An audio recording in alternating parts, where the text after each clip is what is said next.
हामी भेटेका छौँ काफी छौँ यो बिचमा तपाईँको मोबाइललाई एकछिन फुर्सद दिनु हुन आग्रह गर्दछु सबैजनालाई सहभागी कार्यक्रम सञ्चालक यस विद्यालय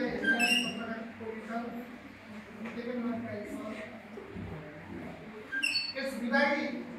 कार्यक्रममा उपस्थित हुनुहुने आदरणीय शिक्षक साथीहरू विदाई स्वीकार्न उपस्थित हुनुहुने कक्षा 12बाट आफ्नो पठनपाठको समापन गर्दै अगाडि जान लाग्नुभएको विद्यार्थी भाइ बहिनीहरू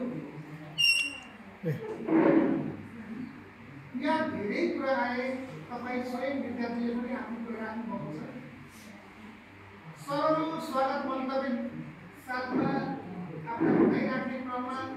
र कार्यक्रम सञ्चालक